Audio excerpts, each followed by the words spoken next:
Get ready for a cryptid good time. The Bigfoot Festival Myth and Legends is coming back to Pennsylvania. Hosted by Daniel Benoit, this event is sure to be full of fun and adventures. Come and meet some of the most interesting speakers around. Ron Howes, John Stasko Jr., Les Odell, Gwendolyn Purcell, Fred Salage, and Jason Kenzie, the film producer of the award-winning Bigfoot documentary series, Searching for Sasquatch. Live music by Tim Smitter. You do not want to miss out on this event.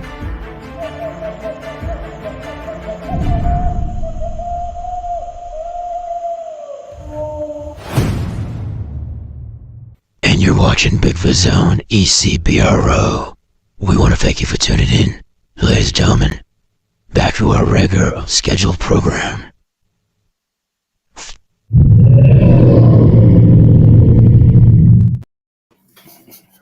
Well, everybody, welcome back to another episode of Bigfoot Zone ECBRO. I'm your host, and tonight is the first time we've actually held a roundtable discussion. I think this is going to be very interesting.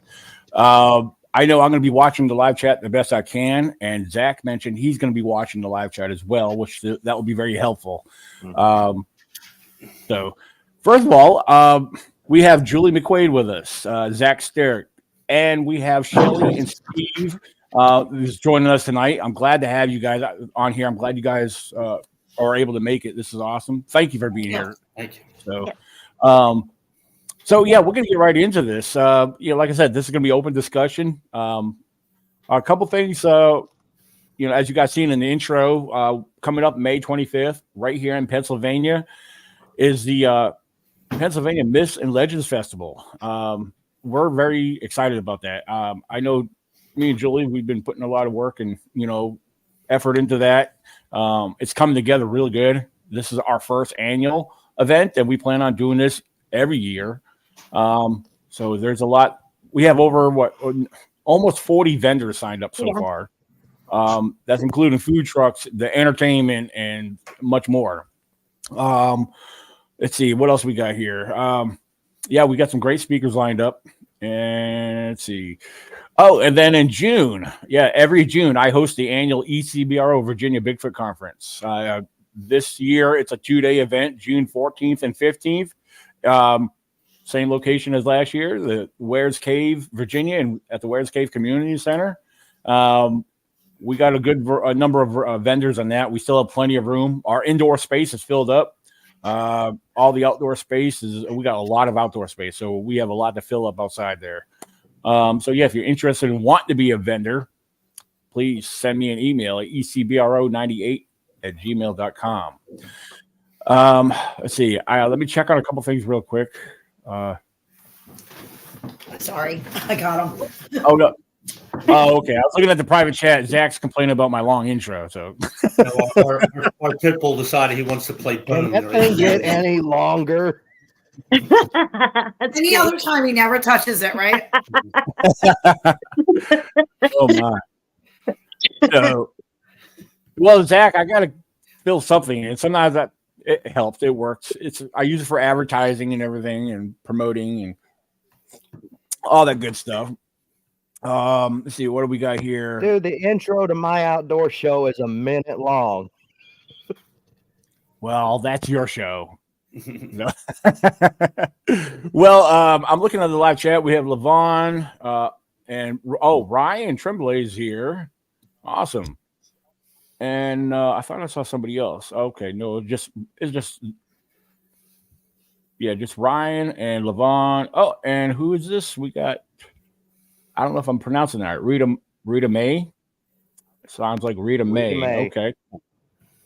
Good deal. All right. Well, first of all, Steve and Shelly, you guys are located in New Jersey. Is that correct? South Jersey. Yep.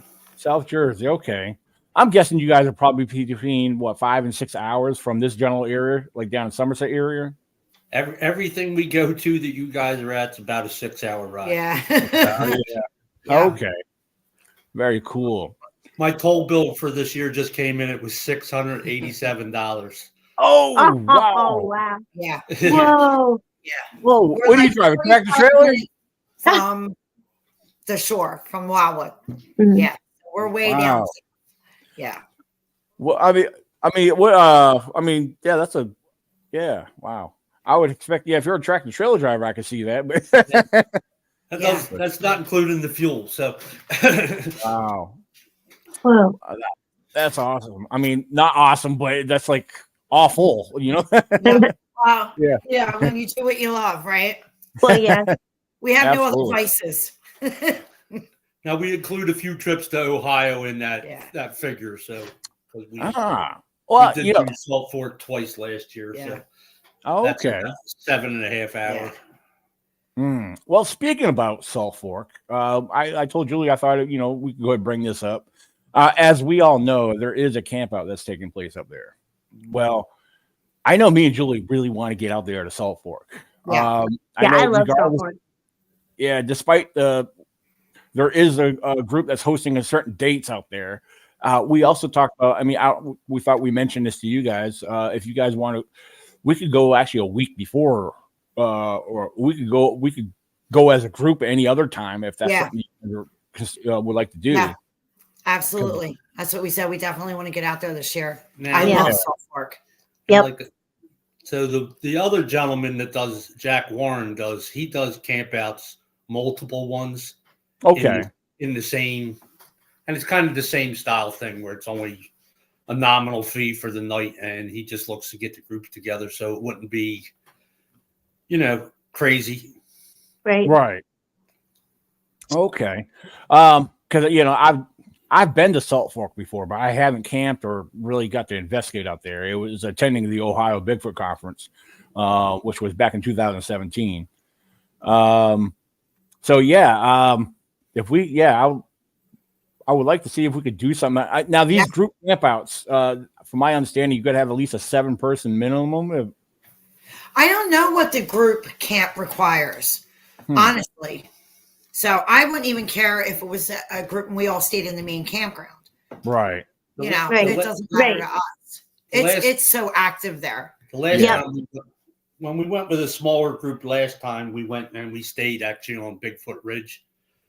Okay. The first campsite, I think you could have 4 or 5 tents on it. So when it was a smaller group, we were up there, and you're in the mix of everything. Yeah, it was active. They all like the group campsite because that's where the Buckeye Trail comes right into the camp, and they see a lot of activity come into the back of the group campsite. Yeah, we were alongside the cemetery, up on a hill, and we had activities. It was like they were coming right up in camp. Oh, wow. Yeah. Mm-hmm. Yeah, they'll do that. We saw the eye shine, and him and I were looking at it, but he was looking at one and I was looking at another. We didn't realize there was 2. So as he's looking at one, I'm looking at one, and they seem to be a little bit more, I don't want to use the word aggressive, not aggressive, but they don't run and hide as fast as other locations. They kind of stand their ground a little bit. Like, you see me, oh, well. And I didn't realize I went to walk towards the tree line, and he grabbed me by my arm because he knew there was one 3 foot in the brush to the side of me. I didn't see it. I'm looking at the one in front of me. So he grabbed me and pulled me back, and I said, "What's the matter?" Well, then we got like this gurgly, grumbly growl at us. Mm-hmm. Oh. And he's like, "I'm looking at the shine off to the, I should say left of me, to the left of you." And I said, "Well, I was looking at the one in front of me." So we'll just leave it at this. We've been to Salt Fork 4 times now. 4 times. And every time we've had pretty decent activity. Yeah. So Last year was at an albino. We actually had an albino sighting. Oh, wow. Yeah. Wow. With a kid, we took I shouldn't call him a kid. Sorry, I'm old, so everybody's a kid to me. It was his first time. He was doing paranormal investigation, and he was interested in Bigfoot. So he came out to the camp out. First time he had ever done it. He asked if he could come along with us. We're like, yeah, sure. And it was the second night, correct? Second. It was the second night. We got down in this it's just like a little beach area where it's room for a couple people to throw a pole into the water. And there was howls coming from across the lake. And Steve, howled back, but we heard something. It sounded like a bulldozer coming through the thistle behind us. Because you're down, it's like a hill right behind you. And it's all thick. And I mean thick thistle and brush there. It sounded like a bulldozer coming through. Well, the kid's hitting me because you're shoulder to shoulder there. And he says, is this normal? I'm like, no, not usually. Usually they don't want you to know they're here. And he said, but you hear it, right? And I'm like, yeah. So we're kind of back to back now. And as I turned, I felt his body go. And I spun, and just as I spun around, I only caught it going back up the hill, but he had a full-on visual of it. It came down and stood on the little sandy part with us. Steve and I were looking the opposite direction, and this poor guy was looking right at it. And I felt his body tense up, and he just gasped. And I turned as it went up the hill. And he was like, can we leave now? He said what was that? And I said, what do you think it was? And he goes, why was it white? Well, what we didn't know, was it like a couple months later was the convention? Yeah. And then it was like the week before we had the bluff charge at that area. And we only went to the beach so that we could do some vocalizations across the water and see if we get responses. So unfortunately, we didn't really think about it because there was only one way back up off of the beach. Yeah. So we didn't give ourselves a second exit route. Yeah. So there's no other way to exit.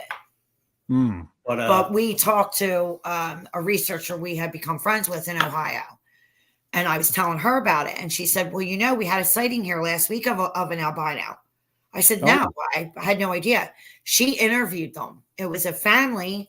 And they had just gotten pizza. They were going to go down at dusk, have their dinner. Kids throw their fishing poles in.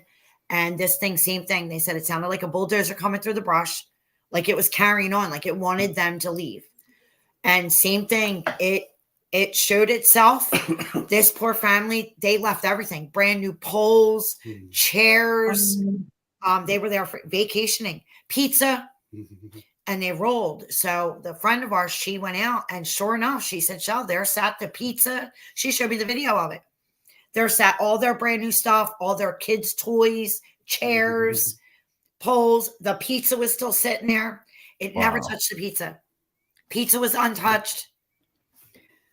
And then we were talking to another investigator, and he said a month prior to that, there was an albino sighting in the exact same location. Wow. Oh, that's amazing. About that beach area. I don't know what it's protecting or why it's showing itself. Well, if I was that Sasquatch, I would have, all that pizza would have not been left there. Right? That's what I'm thinking. Like you left it. Who doesn't like pizza? Really? I know, right? But for it to show itself repeatedly, there's got to be a reason. We all know we've done this long enough. That's not normal. So what's it protecting in that location? Right. Is there children? Does it have little ones? What's it protecting in that location? The other part of that is nothing else came and ate that pizza either. So it knew everything else knows not to go into that area, apparently. Yeah, because you think the raccoons would have come in and ate it. Oh, for sure. Right. Yeah. Nothing touched that pizza. It was still sitting there. She said full pie. All right. Wow. Yeah. Wow. So even if we got a small group together and we're open. Well, between you and Steve, me and Julie, that's 4 right there. Yeah.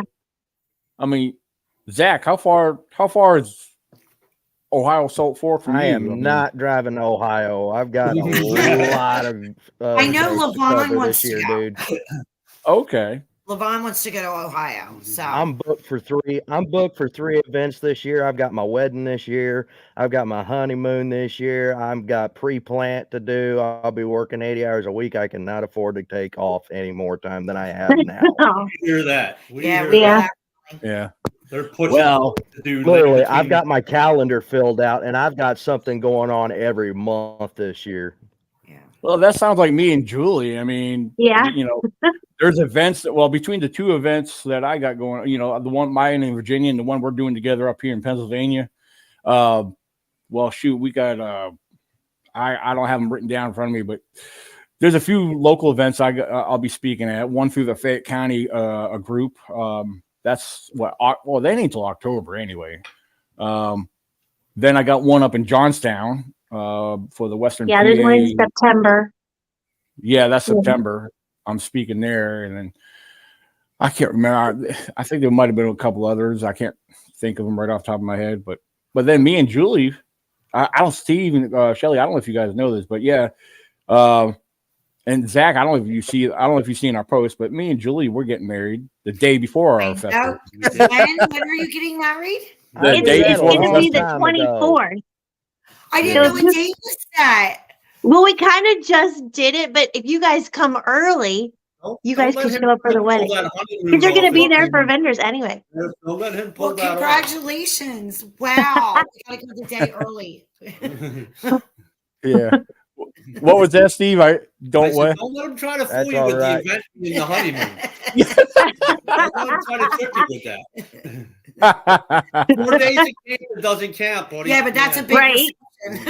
That's all right. I knew before everybody else. Yeah. Wow. Good for you guys. Where are you going to do it at?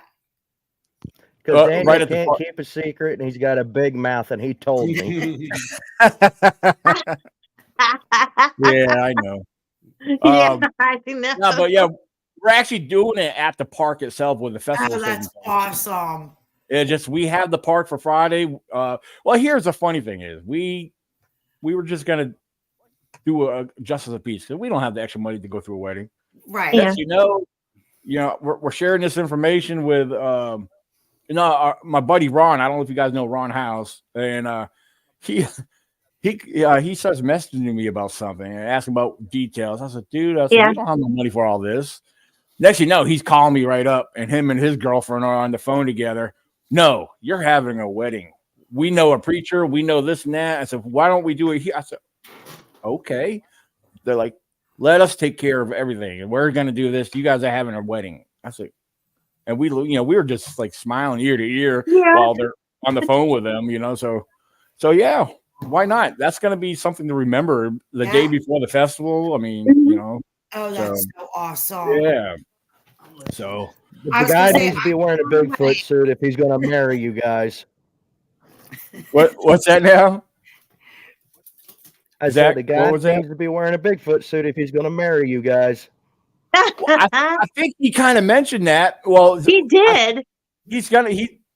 Ron wears his Bigfoot costume everywhere he goes to all these events. But he's the one that wears the leather chaps because he drives a Harley, so. Oh, that's awesome. Yeah. That would be cool. It would. Bigfoot ordained. Yeah. So yeah, we got that going on. So we're definitely excited about that. So, and then of course we have the camp out following the event, immediately following the event. Yes. And in the same location where me and Julie's been doing our investigations and had some very interesting activity, which we could kind of get into start talking about that here. I know Julie's shared a lot of stuff with you, Shelly, regarding what we've been experiencing there. Yeah. And I know I've talked about it on past podcasts here, but I thought I'd give a little backstory to, like, for those who are not familiar with it. Well, this particular state forest, and that's all I'll say is a state forest, here in Pennsylvania. Well, first of all, Julie, she's introduced me to a lot of locations. We've done a lot of hiking and exploring in various locations. Well, she took me through this one state forest. As far as she knows, to her knowledge, there's never been no reported sightings, no activity reported in this particular area. So, but after she kind of brought me through here. I mean, we got to talking. It's like, we got to come back here. We got to check this out because I was vibing it. She was vibing it. She's like, we got to at least check it out and see what happens. So we set a day. Hey, let's go up there on such and such day. We got there while it was still daylight, to get set up in this one particular spot. And that first night, it was quiet. We got there, like I said, nightfall came, still quiet. And this area where we set up in most of the time, there's these boulders that come around that border the edge of this little grass field, and then you have all the tree. It's a tree line. You're surrounded by woods out there. Yeah. And me and Julie were out there, and I don't know, just for the heck of it, I decided to give off a couple of whoops, and I was like, whoop, whoop. And right after those whoops, from where I was, straight out in front of me, just beside the tree line, clear as could be, wood on wood knock. Wow. Yeah. Right after that knock, from where Julie was sitting, she was sitting down on one of the lower stones, and straight out in front of her was a second knock. And that's when everything started to happen. I was like, we both got excited. We was like, they're here. They're here. I mean, what else is going to be knocking at us, responding like that? Yep. But prior to the knocks, though, I was sitting on that boulder and I looked off to my left and I saw, because I said to Daniel, I'm like, that's eye shine. I saw eye shine. And I mean, the distance between the eyes on this eye shine, because I know what eye shine looks like, was just amazing. And what really got me is it was looking our way, it blinked, and then it turned its head. And the direction that it turned its head would have gone down in front of us. So I was like, oh my gosh, that was eye shine. And that was it for me. Right. And you know how you just get that just get that feeling, like that energetic impression of how big this thing is? Yeah. There's once you've seen it, there's no mistaking it. No, there's no mistaking it. You can't explain to people that once you see it, you know what you're looking at. There's no mistaking it. So to bring you over to the eye glow side? Well, not me. I personally, I have seen eye shine. He's team eye glow. He's working on eye it. shine. Eye glow. Totally different. In my encounter in 2014 in Virginia, that's what started off with my encounter. All three of them had large, bright yellow looking eyes. And that's all we saw at first was just eye shine.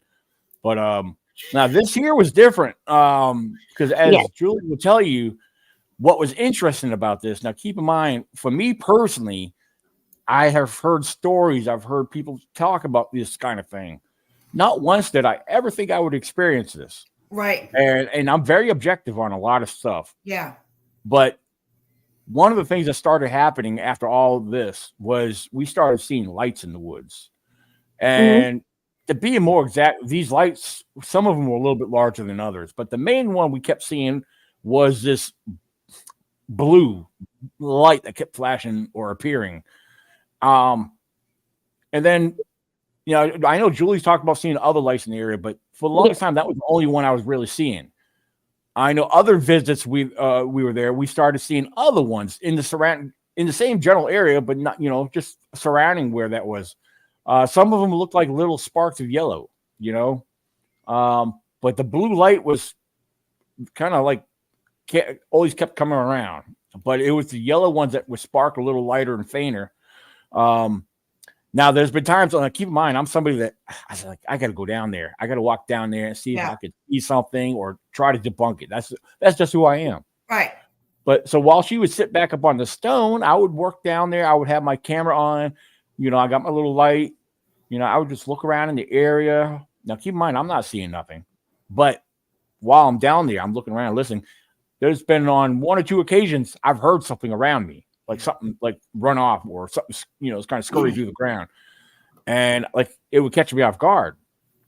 Now I've had actually people after I upload all the video footage and people go through and watch this stuff, like go back and look at such and such timestamp. Yeah. Look, there's something there. Like they'll say picked up eye shine. I'll go back through and. Now, there's been a couple of them that actually, I picked something up. Something was out there. But then after slowing everything down and looking at a couple of the other things were just parts of the leaves that were out there, the way the light reflected on some of the leaves. But like I said, some of the other stuff, what else were they? They had to been eye shine, Yeah, there's no explanation for it. Yeah. Right. Exactly. Yeah. But it was definitely very interesting. Yeah. That's something new I share. I'm not afraid to admit that's what I saw, Because a lot of people would not admit to something like that. I'm not afraid to admit to something. If it's something new, hey, bring it on, So I think more and more people are seeing it. And you just can't deny it anymore. You know what I mean? Right. There's a corner being turned here in research. I just feel it. I think this year is going to take a big turn in Bigfoot research. I mean, we wouldn't have, we heard it too, and we thought, we never put anybody, my mom always said where there's smoke, there's fire. And a lot of people are saying they saw it. But it really wasn't until we experienced it. And even after you experience it, you still kind of deny it, or try to say, it had to be something else. Like you said, you try to debunk it. You're like, there has to be a reflector or whatever. But then, we had experiences that we saw too much. We knew that it was what it was. When they follow you through the woods, it's, Yeah. Yeah. Oh, yeah. Yeah. There's no more denying it. Yeah, I got cameras out in those woods up behind where all this took place. They've been out there for what, a good month now, Julie? Yeah, because it's so much snow up there. I can't get the car up there to get them. Well, the day we put the cameras out there was some snow left on the ground, and this was like a few days before where we had actually come across some tracks out there, and we got a picture of one of them showed up very clear in the snow, and I could honestly tell you this is not a bear track. No, there's no way. It's too wide. It's the width leading from the heel up to where the toes are. I'm convinced that was not a bear track because I've studied bears and their tracks and everything. Yeah. I want to ask Zach because he put on the live chat that he's bored. So. Sorry, Zach. I was going to ask him if he had anything he wanted to jump in. We feel like we're taking over. We don't want to do that. So yeah, Zach, I've got a lot of irons in the fire. Yeah, I mean, tell us. Just curious if you have ever experienced anything strange like this. Yeah, whenever I was sleeping in the same camp as you, it sounded like we had a bear in camp. No, I can't help it. I snore, but no. No. Daniel can actually attest to this because here it's actually coming up. Gosh, it's coming up on 2 years since we filmed Shawnee Sasquatch. Ain't it, Daniel? I think. Yeah, I believe so. Yeah, I can't believe it's already been that long. Back in 2022, we actually filmed, and there we were actually out on the night investigation while we were shooting the documentary, and there was some weird stuff going on in the woods, and Daniel had us all go lights out, and he was panning around with his FLIR, and I was over at the back of the pack while Daniel was on point, and I felt something come up and grab me by the arm, and I spun around, and next thing you know, you hear me screaming and cussing, and they're like, "What's the matter?" I said, "Something just touched me." Yeah. Mm-hmm. And Daniel, I remember you looked over my way with the FLIR and you couldn't even see anything. And the closest person to me was about 10 feet away. Yeah. Well, it's funny that you mentioned the FLIR. Yeah. Cause we had something, I had picked something up on the FLIR because it's in the video, but they share it when it got edited, it got put at the very end. But what was interesting in that same location, I had panned there earlier in that same location, didn't pick nothing up. But I'm not saying it's Bigfoot, but then again, there's something very large, and you can see that the dark heated outline. You could see it moving. Yeah. Yeah, there's something there. There was definitely something there. Yeah. And that was just right across from camp. You could see it moving around in the frame. Yeah. Yeah. Just when you start thinking that you're figuring something out, we have something new. They change. Yeah. There's nothing to tell us that we wouldn't believe. It's There's the truth. just so many weird things. Yep. Like the one night you felt like you had your leg grabbed. You thought it was me, and I was 20 feet away from her. Oh, wow. Yeah. Because I like to take, I mean, there was a lot of activity going on around our camp because Ben, sorry, I didn't mean to cut in on you. I'm sorry. No, that's all right. God. We're listening. probably a little delay right But no, yeah, in our camp, yeah, there is a bit of a delay, but we'll work through it. No, yeah, there was a lot of activity going on around camp. I know Daniel found a tree structure, and Ben and Stacy split off from the group. I was back at base camp running comms and everything, and filming while Daniel was out, and he found the tree structure. And the other team that we dispatched, they found a forked branch that was shoved down in the ground about 4 or 5 feet. Wow. And it was like hard sandstone ground with about 8 inches of topsoil. Yeah, if I remember, and breaking it.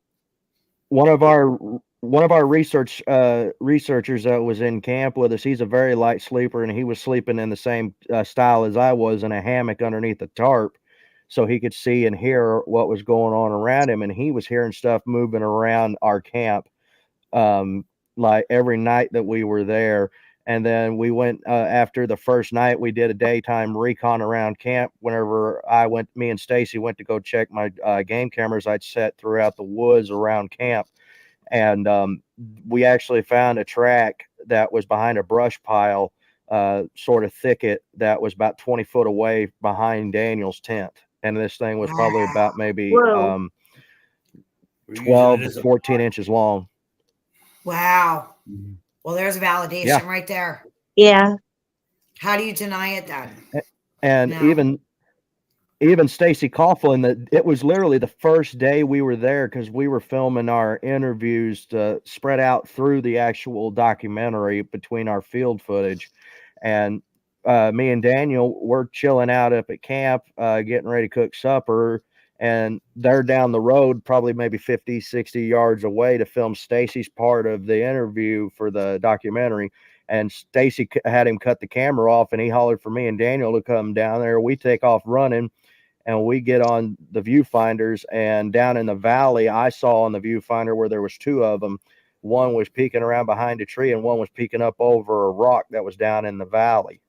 Wow. Whoa. Yeah, there was a, keep in mind also, I don't know. I don't remember if Daniel, I don't think if you saw him or not. You never told me if you did.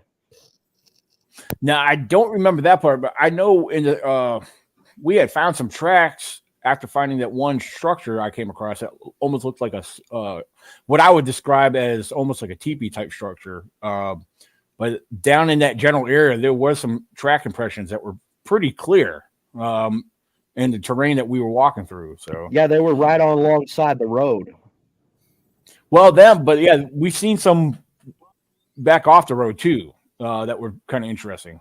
So, wow. Yeah, that was quite the adventure. That was very interesting out there. That's I know, Zach, I would definitely love to get out there again. Yeah, I definitely want to come back. Well, we're going to be going back out there in March with our annual camp out coming up here in March, here in Southern Illinois. We will be returning to No Man's Land. I'll have to look at my calendar, but if you check out the SIMH Facebook page, Southern Illinois Monster Hunters, we got it under our event tabs, and it's open invitation. Everybody's welcome. You just got to bring your own gear and your own food and drink. Yeah. And cool. I recommend you bring a 4-wheel drive or some tow straps or a winch, because it's rough country, and Daniel can attest to that. Yeah. That's something. Yeah. And if you have dentures, I recommend overdoing the poly grip, because it'll shake your teeth out of your head. Had takes like that, that's for sure. Yeah, I know Julie has a little car. I know her car would not make. I remember that road driving in. That is very rough. Yeah, especially driving through a creek with a bunch of rocks through it. You got to drive through the creek. If her car is anything like how Joe Turry's car was, he was the guy that was producing the video, the film for us and everything. His car got up there. The trick is just stay to the left. Stay to the left going up, and stay to the right coming out. When in doubt, gas it. Yeah. I'm trying to remember what he drove. Didn't he drive a little Prius? He drove a Camry up in there, and I drove my 03 Ford Ranger in there that's 2-wheel drive. I just gassed it. I just put the hammer down and I went across because you got to go up this one lane logging road and you got to cross like 4 or 5 creeks just to get to it. And it's washed out and all kinds of stuff. Well, look up what a little and Chevy there's Spark. some ruts in there that's about 8 inches Yeah, deep. that's me. We're just going to rig Julie's car up with a helicopter. Hey, I got a bigger truck now, Julie, so you'll be all right. I got an F-250 now that's got a tow package on it, so you'll be all right.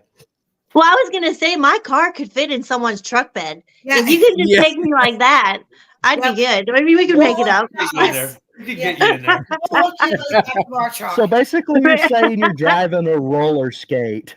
Exactly. Yes, I am. What do they call that? A pregnant roller skate? Yes, and if you that's hit me. If you hit a squirrel, the car is going to break into a million pieces. It's going to be a fiery inferno, and the squirrel's going to get up and laugh and walk away. Yeah, the squirrel will be fine. The only thing is, if she gets stuck, 4 of us could pick it up and carry it in. Exactly. Just throw it on your back like a backpack. I mean, See, this is why I need to get a Jeep. I keep saying we need to get a Jeep. Yeah. Yeah. Absolutely. And a bigger one than I have.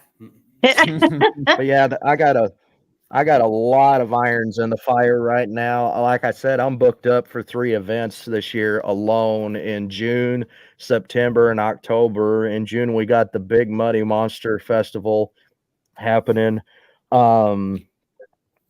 June 22nd in Murfreesboro, Illinois, the home of the Big Muddy Monster. And we had a pretty big turnout last year. We had Chad Lewis and Kevin Lee Nelson there as well last year.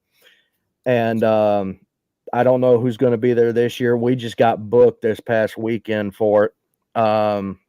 Let's see. September 6th and 7th, we're going to be at the Doubletree, I think, or Roundtree Motel in Mount Vernon, Illinois. And there's going to be, I think they said it's going to be Ron Moorhead and Lyle Blackburn are going to be 2 of the speakers that's going to be there. We're going to be there. There's a couple others that are going to be there. And then October 5th of this year is the Shawnee Sasquatch Festival in Harrisburg, Illinois. And I'll be speaking there as well. And the one in Mount Vernon in September is the Southern Illinois Bigfoot Conference that a friend of mine, JD Keene, is putting on. So it's going to be a pretty eventful year on top of my ministry that I do with the Song and Sermon on the Square ministry that we're starting back up in the spring, that I go and I sing and I preach on the square, doing that, getting ready to go and start back up my outdoor show with Duke Randall Outdoors. And you could find it on my YouTube channel. We're getting ready to start actually building a bushcraft style shelter for us to go and actually camp out in, because I've moved here recently. I moved off of my family's 263 acre ranch to a little 30 acre patch of land with my fiance, and we're getting ready to turn it into a homestead. And between all of that and work, and then my wedding is in October. October 12th, me and Amanda are finally getting married. And then the week after, we're going to be in Pigeon Forge on our honeymoon. So I got a busy freaking year, guys. I'm going to be great before my time. I like how he said small 38 acre piece of land. Small. Small. Awesome.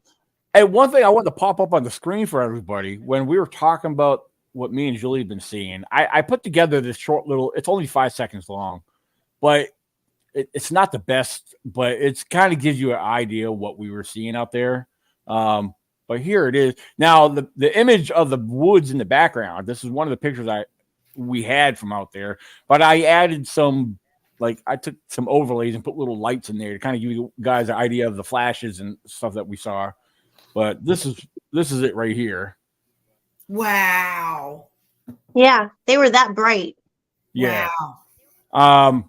Yeah, I mean, I would have made them a little smaller because they weren't. Yeah, they were bright, but some of them were a lot smaller, but they weren't that big. I couldn't get them down any smaller. But yeah, but if you notice right there at the very end, there's there was, like I said, right here, there's a couple eye shine. So wow. Oh, they were like camera flashes, like we had seen at Gallitzin. They were just that bright. And what was amazing is, like you were saying about when you had seen them, you were talking to them and they would get brighter. So I figured, let's give it a go, and that worked. And when he did his whoops, it was like not even half a second into his whoops, you just saw I was seeing flashes. Yeah, I was like, oh my goodness! I mean, it was amazing. It seemed that, like, with the habituation, if I stood and I talked to them calmly, like, well, hi, how are you coming out? I can see you. It would get brighter and brighter and brighter, almost like an emotional response. Yes. Like, excited that we were trying to communicate with them, at least making an attempt. And the moment I'd stop talking, they'd start to dim. So my daughter, for the first time, had come out with us at night. And we saw them coming through, and they came right to the edge. I said, they'll come, because she kind of was like, are they coming out in the trail? And I said, no, we wish it would be like, it's not. I said, walk in front of us. They'll stop. Yeah, please come on out. They'll stop. Fine. And they did. And I said to her, talk to them, watch what happens. So she started talking to them. She's like, hi, I have good intentions, and it's just brighter and brighter. I said, you have to see it to believe it. You do. Yeah. It's just one of those things. Yeah. You have to see it to believe it. Can't explain it, but you got to see it to believe it. Yeah, and I remembered you had told me that. That's why I started talking to them, and it was the same. They got brighter, and I was amazed. I even remember asking them, "How are you doing that?" I was just amazed. Yeah. Yep. I asked a friend of mine, who has abilities far heightened than my own. And she said, if I was to try to explain this to you, Shelley, it would just completely blow your mind. So she said, it's kind of unraveling on its own. She said, I think people are going to come to the realization and not be able to deny certain things. So, I think we're all on kind of the right theory or the right track. We know there's something to this. There's something more going on here than what we all initially thought. At least that's where I'm at. I mean, what else? I mean, I've seen things I can't explain. And it's still hard for me to talk about because it sounds certifiably nuts. But so I know what you mean. This experience now, we kind of can't ignore it anymore. So this year, him and I said that, like Jane Goodall said, if you're going to claim to be a researcher and investigator, your mission is to bring the truth, to keep an open mind. And wherever your evidence takes you is where it's going to take you. You can't just make it fit a narrative. Right. So that's what I said to him. I'm like, we have to explore each and every theory. We can't just pick one.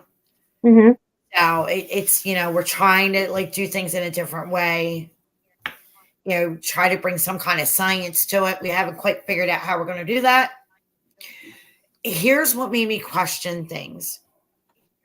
When we were having these experiences, my parabolic would go staticky. When I went and reviewed my recorders, the recorders went staticky and the EMF detector went off all at the same time. Now we were out in the middle of the Pine Barrens. I mean, we were in the middle of nothing. Right. Acres and acres away. We had been there all weekend, and it was the last night we were there, and it happened. So I said, and now it's happened to us in multiple places. It happened in Vermont. It's happened in PA. It's happened here. What happened many times? It happened in Salt Fork. I go to review, and the EMF went off, the parabolic was staticky, and my recordings. So there's definitely a disturbance in energy. So, how we take that further, I don't know. That's what we got all you people. Darling, don't feel bad about some of the weird stuff that you've seen, because I've seen quite a bit of weird stuff in my 19 years of doing I tried to research. enter that gently. Yeah, because you don't know how to. Yeah, because you don't know how everybody's going to respond. Like, oh, Yeah, I I don't want that know. on my page. So, but honestly, if we all sit down and talk about it as Well, research, I'm gonna tell you, you know, Go ahead, I've Zach. experienced quite a lot in my 19 years, and I've had experiences with Bigfoot, Dogman.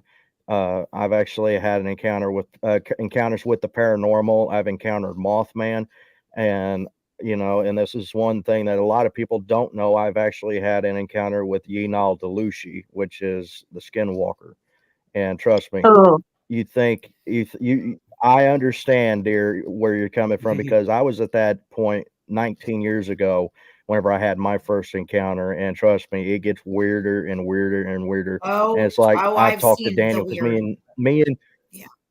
me and Benoit have been friends going on almost 9 years now, and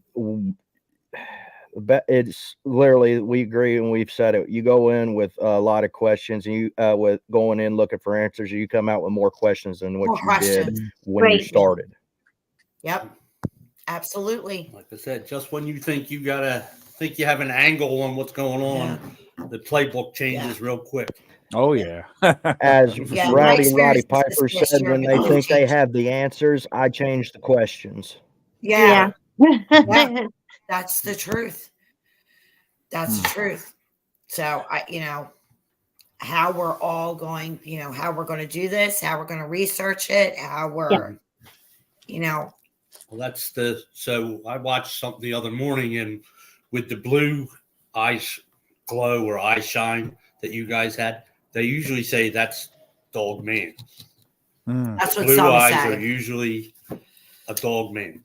Although I have a picture where it was a man. It was the profile of a man. He was in the blue light, but he then appeared as a man. Oh, okay. Yeah. Well, on several occasions, and this is one thing I'm not going to call people liars. I know they're seeing something, but they refer to Bigfoot having red eye shine. And this is my only take on my view on that is, and keep in mind, this is at nighttime when they claim to have seen this. In Virginia, I've had so many encounters over the years with black bears, both day and night, and some close, some distant. I've also seen black bears while riding in my vehicle, cross in front of me, run across the forest road or wherever. But every black bear that I've seen in Virginia, because of the light reflection or whatever, they've all had red eye shine. So, really? Correct. But I am not saying that Bigfoot can't have red eye shine. Yeah. Right. So it's like my encounter in 2014, I wasn't alone. There was 5 others with me. All 3 of the subjects that we saw had large yellowish looking eyes. Yeah.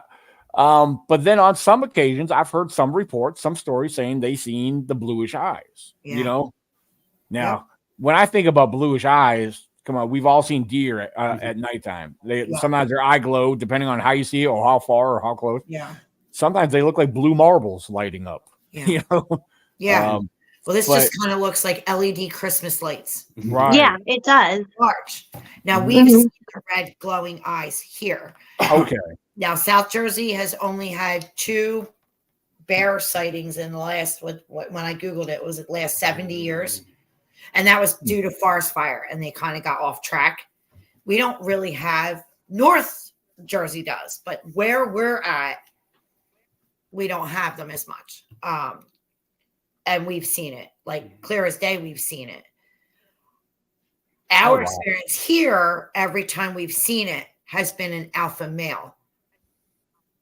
Oh, wow. Yeah. So I don't know if that's the correlation. Like we had a bunch of investigators with us in Salt Fork, and this thing stood, he was crouched down with the big red glowing eyes. He was crouched down.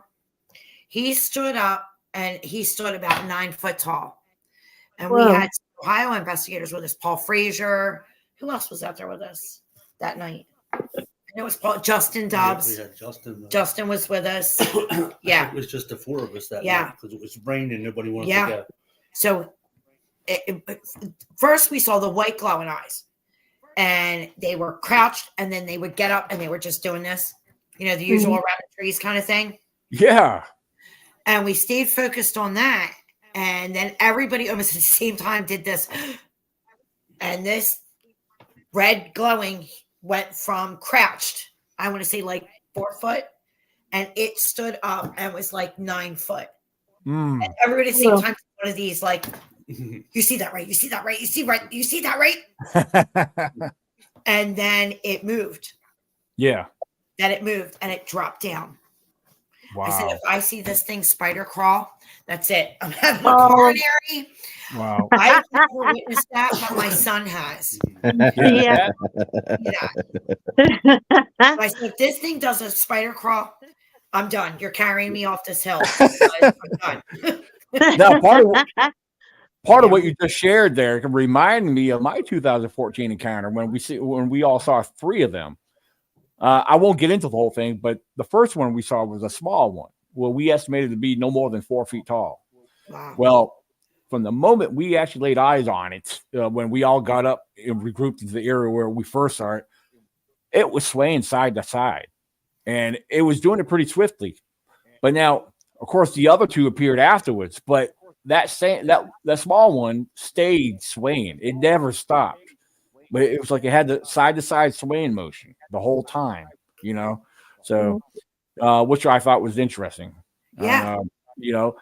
And I know a lot of people have their take on Bigfoot, but with my research, I'm not saying he is, but in my beliefs, at looking at Bigfoot as some type of primate, that's actually non-human primate behavior. Like when I say non-human primate, it's thinking, chimpanzee, right? Yeah, It's them making a decision. Yeah, right. Yeah. And a lot of times, primates that do that, it's usually a sign of anxiety too. If you know, as far as according to other primates. But no, I thought that was interesting. You shared that because that's what we witnessed. Up down in Virginia. So we've seen that a couple times.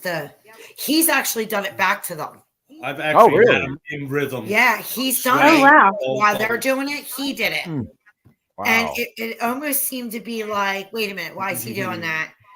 What? Wait a minute, you're confusing me, buddy. Why are you doing it? Yeah.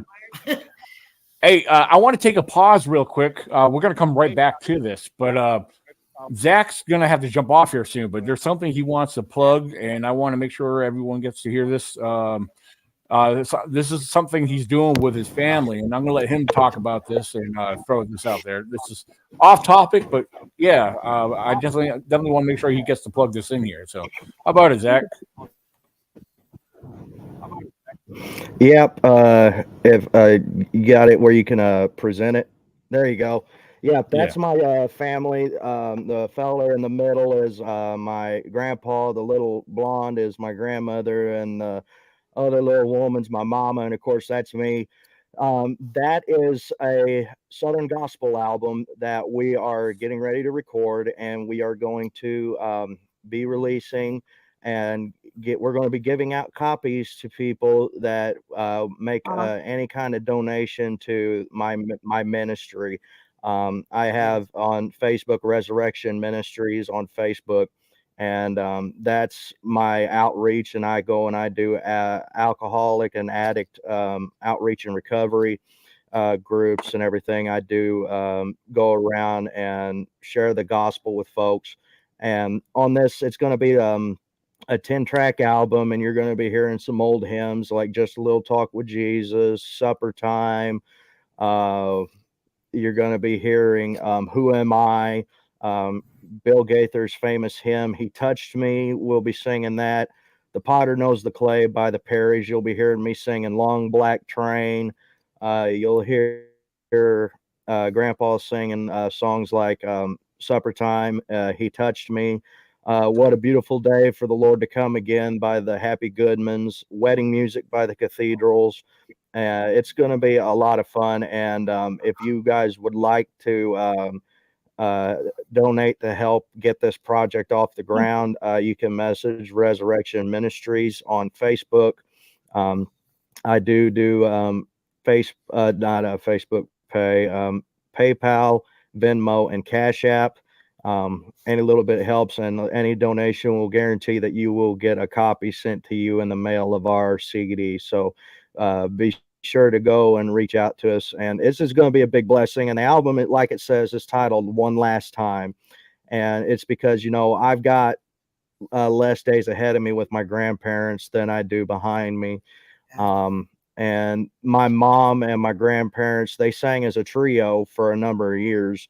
And then they come back in the early 2010s. We sang a couple of dates of me singing bass for them. And Grandpa sang lead, Grandma sang alto, Mom sang soprano. And I was originally going to be a solo album, and the Lord led us into making it into a family project. And that's where this is going. And it's titled One Last Time because Grandma is getting down in health. Grandpa, I regret to say, he just got diagnosed with cancer here this last month with prostate cancer. And this is going to be, our last hurrah as a family, and sort of a memento that I can keep for the rest of my life, and saying that, I actually got to do this with my family and all of that. It'll be my mother and my grandparents' first time ever making a record. So, I wanted to share that, and I wanted to share it where everybody could actually see the album cover because it's real special to me. Yeah, that's beautiful. That is beautiful. Mm-hmm. We're keeping your family in our prayers. Yes. Yeah, thank you for sharing that, Zach. And I do thank you for that. Grandpa, he just had his PET scan yesterday, and he had his MRI today. And the good news is that the cancer, the doctor said, isn't the kind that'll kill him anytime soon. They think he'll pass from old age before the cancer will really get him. But he's going to have to do radiation treatments because he opted out to have surgery to remove the cancer, because he just said, and the inspiring thing about this is, most people would be freaking out and they'd be depressed about it. I've never seen a man so at peace and so level-headed about this. I told him, I said, whenever I found out about it, I said, "Are you cool, Paul?" And he says, "I've lived almost 84 years, and I've lived a full life. I've made a stamp. I've left my footprints on the sands of time, and I'm ready to go home." Oh. And I'm sorry. I'm not going to cry, but my grandpa is the one that raised me, because my grandpa raised me because for 27 years I really didn't have a dad, so he was my dad pretty much. And now, by the grace of God, I have a relationship with my dad now. The man Grandpa taught me everything I know, and he took me in the woods, took me to church, took me fishing. And Daniel has met my grandpa. He's one of a kind. Daniel will vouch for that. And just remember my family in your prayers, because he's got his hands full with taking care of my grandmother, because she's slipping into dementia a little bit, and she's always sick with some kind of respiratory deal, and trying to help him keep the ranch going. Because he refuses to quit. He says, "If I quit, I'll lay down and die." So that's his motivation to keep going. But he said that, my dad says that. He said, "If the Lord calls me home, I'm ready to go, and I'm packed and ready to go." Yeah. Yep. I've never seen somebody take say, you got cancer. I've never seen somebody take it that easy. I've seen people freak out and wonder what they're going to do next. Yeah. Right. Yeah, Zach's grandfather. Yeah, he runs a farm all by himself, and he's always on a piece of equipment doing something. So, different generation. They don't know anything but work. Definitely. Mm-hmm. Yep. Yeah. Well, Zach was actually his only hand of help. So, Zach was always there for him and chipping in when he could. So, yeah. Yeah, that was my dad. I'm not. That's that. I would work 14 hours a day at my job because I run anhydrous and farming chemicals and fertilizer for a co-op. And I'd get off of a 14-hour shift, and I'd go out to the ranch and work for about 8 hours. I'd get off at 9 o'clock and I'd go home, eat me something to eat, and hit the shop and start working on machinery. And I'd quit at 2 o'clock in the morning and wake back up at 4 o'clock in the morning to do it all over again. Wow. The life of a farmer. So you can't say I'm lazy. Yeah. Oh, come on. It's only 10 months. You get the winter off. Yeah. Build yourself a snowman. It's 4 months of crap for 8 months of silence. Yeah. But I'm going to jump off here. I appreciate getting to meet you, Julie, and you guys at Habit. Oh, thank you. Me too. It's been a pleasure making your acquaintance. It was a For pleasure. anybody, It was good to anybody meet that's you. watching in the chat, because I've been watching the chat. Thanks, you guys. Thank you guys for tuning in. If anybody wants to contact me, you can find me on Facebook with Duke Randall Outdoors, Southern Illinois Monster Hunters, Resurrection Ministries. You can subscribe to my YouTube channel with Duke Randall Outdoors. You'll be getting updates there. And on the Facebook pages, I've got a lot of irons in the fire, and this year is going to be fun. But Daniel, I hope to see you in March at the campsite in No Man's Land. You better bring Miss Julie, because if not, I'm going to whoop you. And you to you too with Habit. The invitation is out for you guys to join us at our base camp in No Man's Land. Thank you. So everybody, I'll see you guys later. God bless y'all. I love you all. Have a good evening. Absolutely. Thank you for coming Thank on, you. Zach. Thank Great you, talking Zach. to you. All right.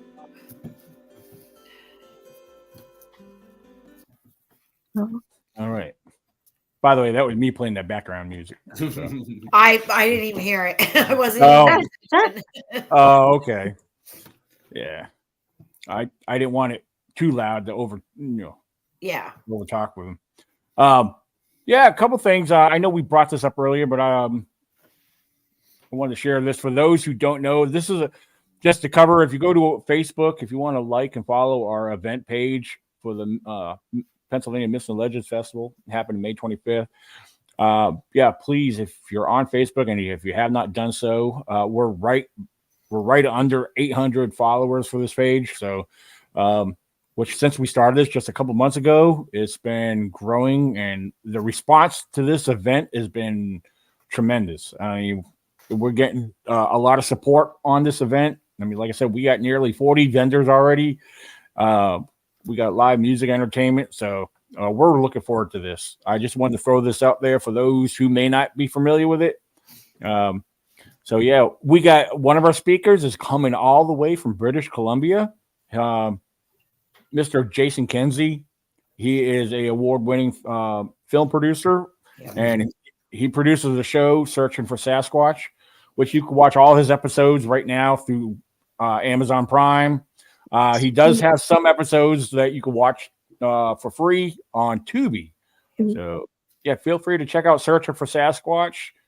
You'll get to meet him at the event. He plans on doing a couple interviews and filming at the event himself.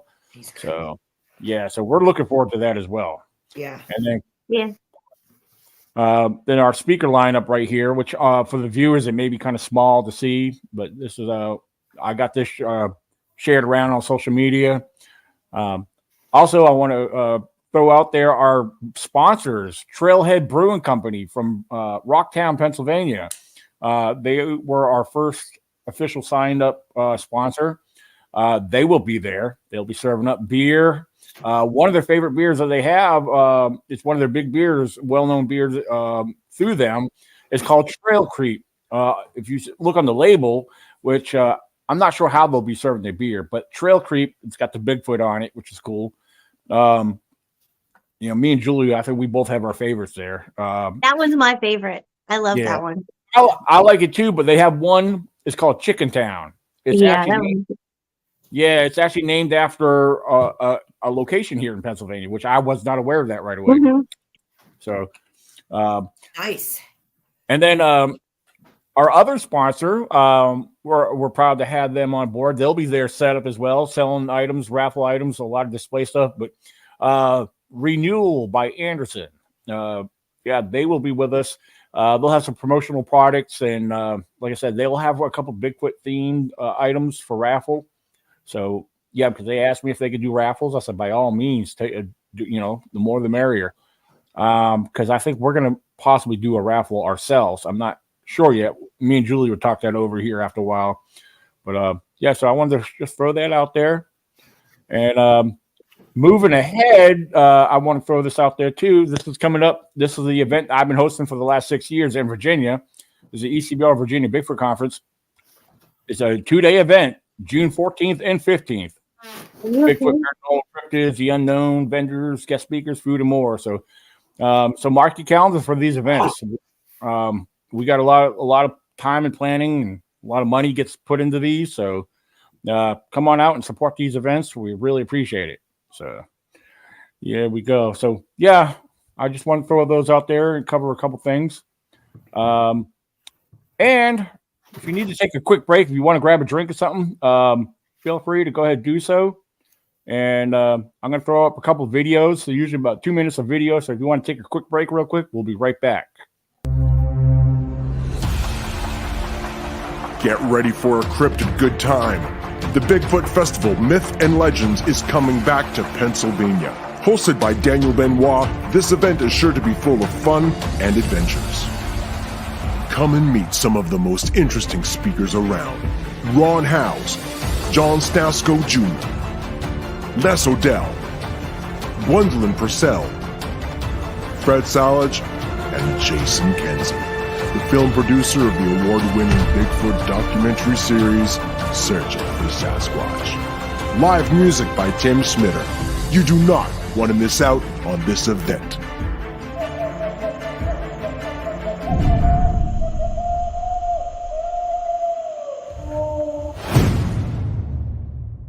And you're watching Bigfoot Zone ECBRO.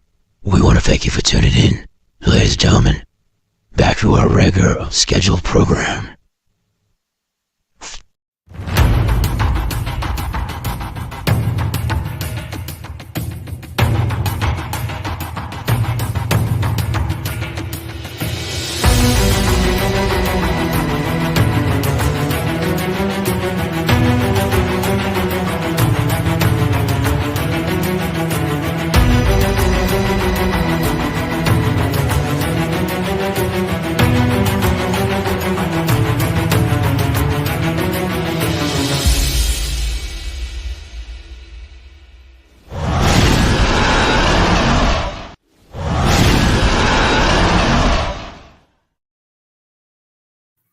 And here we are back. And that short little video there towards the end there, that was put together by Miss Julie McQuaid herself. So look at you, girl. I just was playing around with editorial. Yeah. I haven't figured any of that out yet. Absolutely, yeah. Audio. Yeah. Talk about audio. Yeah, I was talking to Julie earlier. I mean, we need to practice working on setting up some recorders. I mean, I have audio. Yeah. My audio recorders, I don't have them with me. They're still down in Virginia, and I was looking at getting a good one, but I'm gonna have to hold off on it for now. But then again, I want to be able to download a good audio program on my computer here, and that way, when I can upload something, I could go through it and edit it and listen through it better. But I don't know, eventually I'll get to that point. So yeah, we're still learning all that. But what we found out with the recorders, we had the expensive ones. Never again. I buy $20 recorders off Amazon, and the sound quality is better than the H1N1 that I bought. Oh wow. Yeah, and I'm like, and if it gets ruined or stolen or lost, I missed $20. Right. Oh my goodness. So we have right now like 5 $20 recorders that we use, and they've been phenomenal. I mean, I've had them 11 years, 3 of them. Oh, and they're rechargeable, where the H1 it eats batteries. Won't even make it through a night. Oh my. 4 hours tops. So I have to put it out with a battery pack, and the audio is no better than the cheaper recorders. And it's complicated. It's just a complicated thing to, and it just shuts itself off when it feels like it. It doesn't like cold weather. The cheap ones, I leave them out all night. They're still running in the morning. Sound quality is great. I said, I'm just going to stick with the cheap ones. Now, I've actually have I have a Olympus digital audio recorder. Nah, Yeah, they're good. Yeah, you can get them at Walmart, Target. I think you can find them on Amazon as well. They're about between $30 to $40, give or take. Yeah, that's what I was told to get, and I didn't. I let somebody talk me into the H1N1. Yeah, the only downfall to the only thing it does have, I know they make them with it, which I need to find one like that, is one that you can put an SD card in them. The ones I have, they don't even have an external option to plug it into your device to upload your audio. Everything's just internal, built into the device, and it has like 4 or 5 folders, which is fine. But in the past, when I've gotten audio on it before, what I would do, I would take my phone and play the audio recorder up to it. That's what I do. It works. Hey, it works. But which it's okay to do that, but I want to be able to use the same type of audio recorder, which, like I said, I've had mine. Mine has like a little pouch, like a sleeve you could slide it right into. I've had mine out for days on the end in the woods. I've left it out for almost a week. Yeah. I had over, 3 to 4 days. It's been in the rain, man.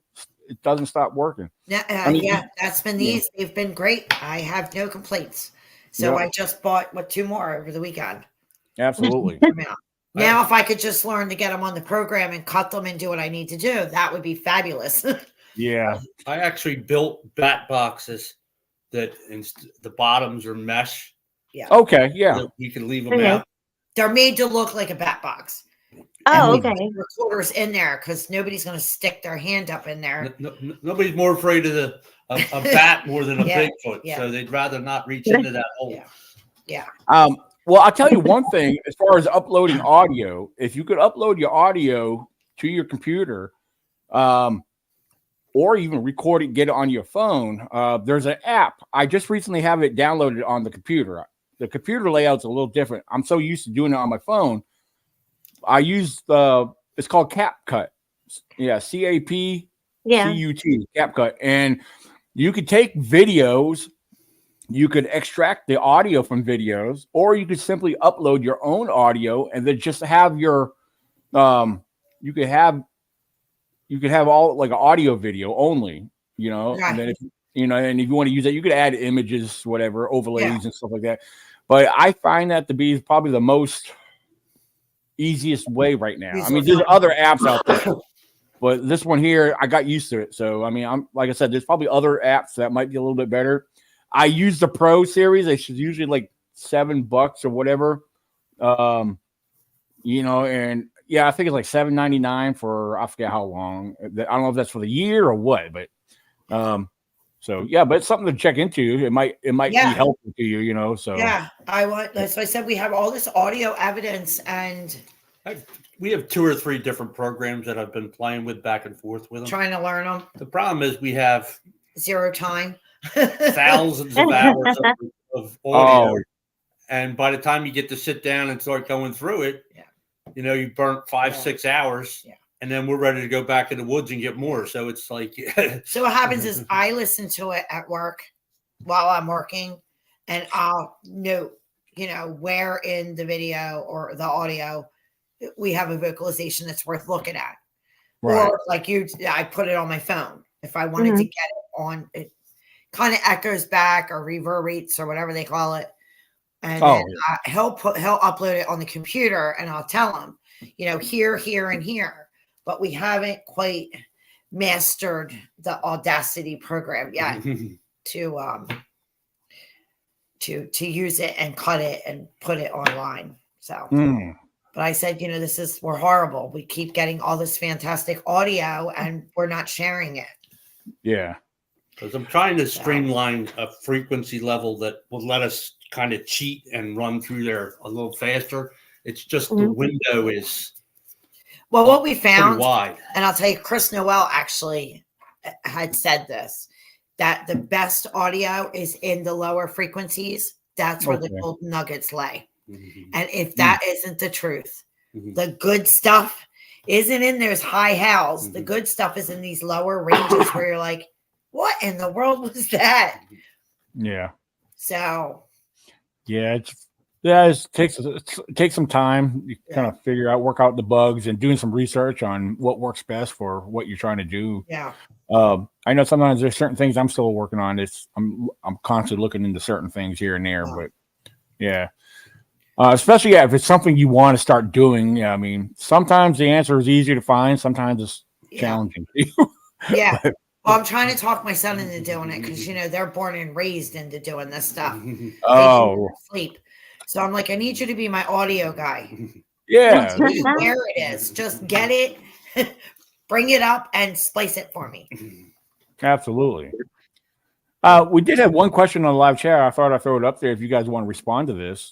This is my good friend and also one of my ECBR members in Virginia, John Nicely, is asking, what's the closest you've ever been to one, referring to a Bigfoot?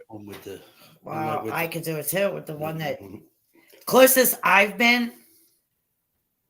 Well, one of my first sightings, I was probably 15 feet, but the closest I've ever been to one was 4 feet from my face. Wow. So yeah, that was a scary moment. That was October of last year. Oh, wow. Yeah. Okay.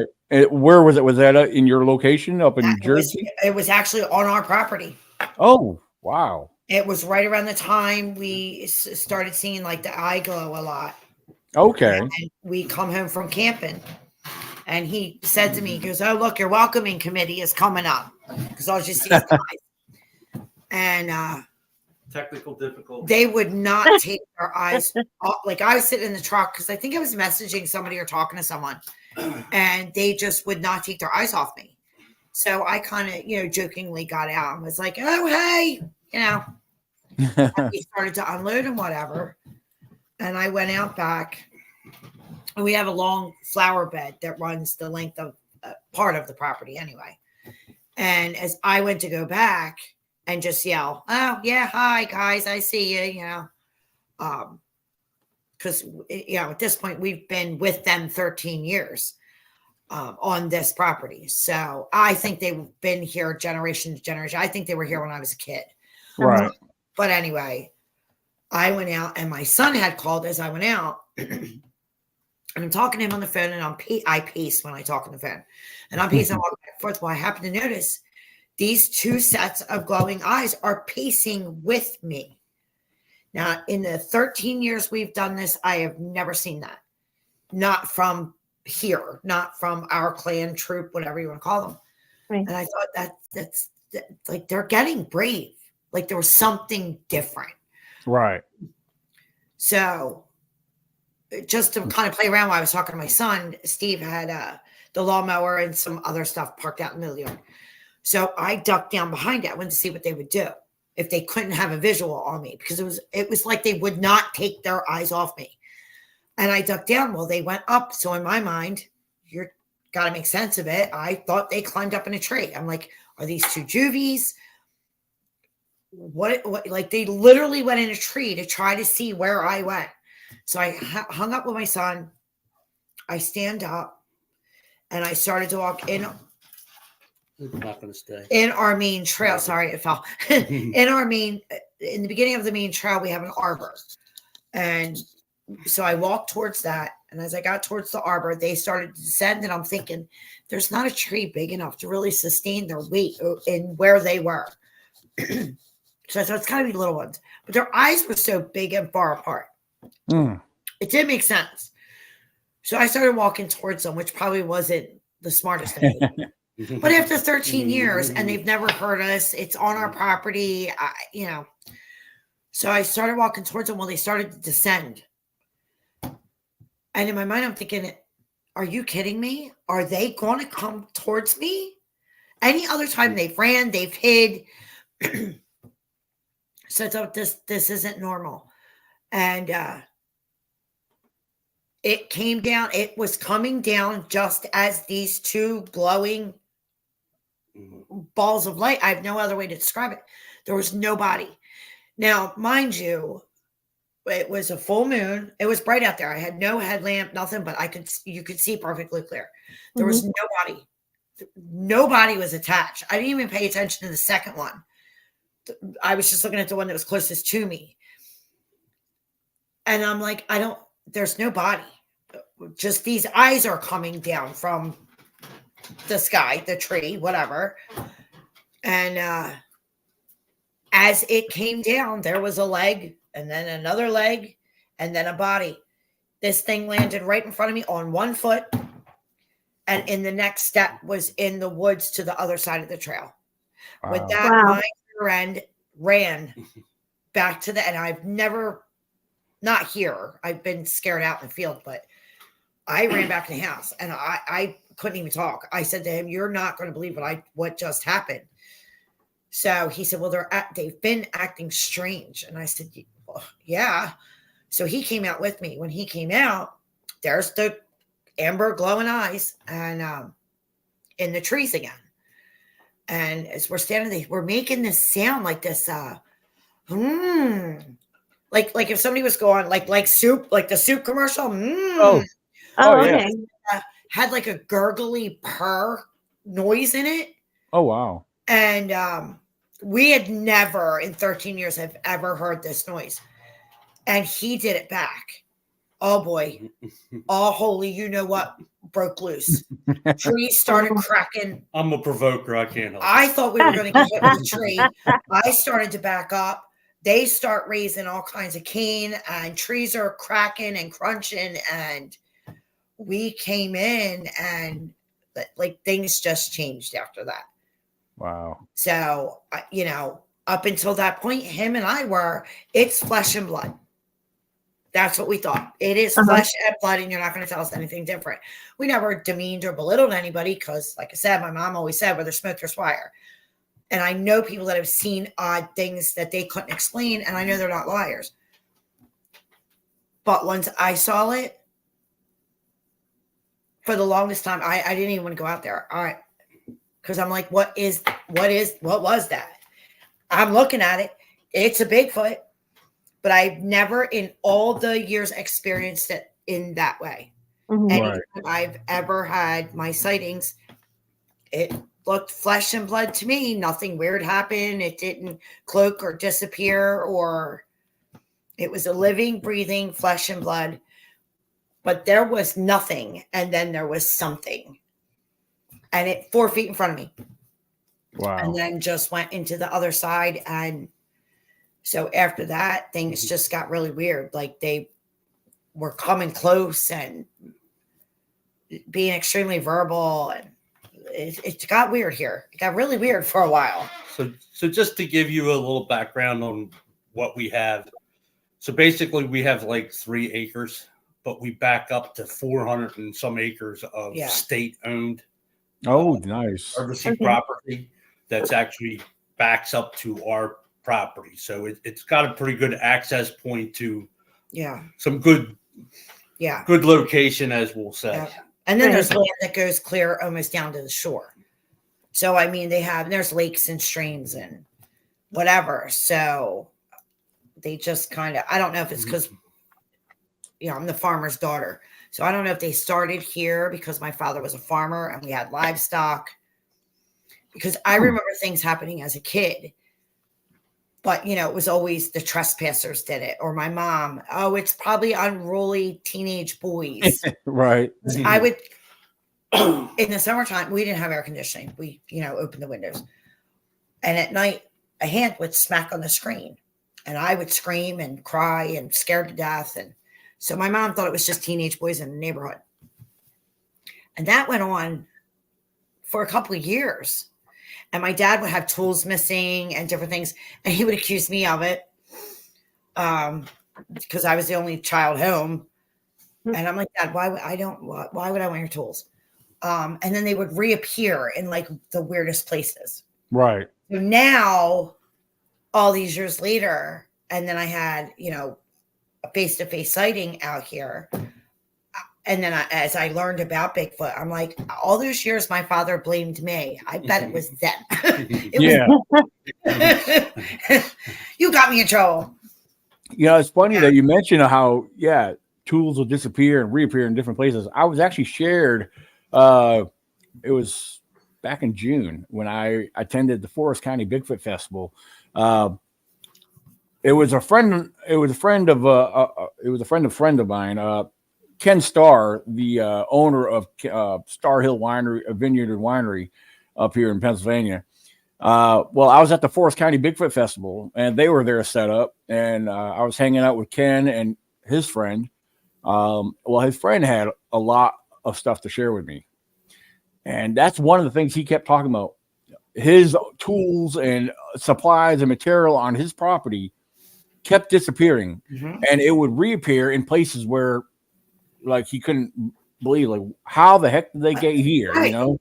Yeah. And sometimes they would be laid out in a certain, like, they were organized. They would be placed, not just thrown there. They would be neatly put there. Yeah. Right. You know, Yeah. which that was interesting. That took place here. Yeah. Yeah, I'm not like an OCD type behavior. right. Which I thought that was very interesting. Organized. Yeah. It's bizarre. It honestly seems like the more we do in the yard, like we hate being in the house. So so the more we do outside, like we're always working on something, and our one son, he's always tinkering. 2 o'clock in the morning, he's working on something out there, and they won't leave him alone. They won't leave him alone. Like it's wow. It drives them crazy that he's out there doing something. Yeah. So my 35-year-old son calls me at 2 o'clock in the morning to come get him outside in the driveway. He's afraid to get out of the car, out of the truck. So, you know, are you awake? Oh, I am now. And he said, your damn monkey people won't leave me alone. So he says, I need you to come out here and stand with me while I get my tools together. There's been other times where he's jumped in the truck and locked himself in the truck till I went out and got him. And I'll be standing there and I don't hear anything. I don't see anything. I'm like, Carl, I don't hear them. I don't see them. You're fine.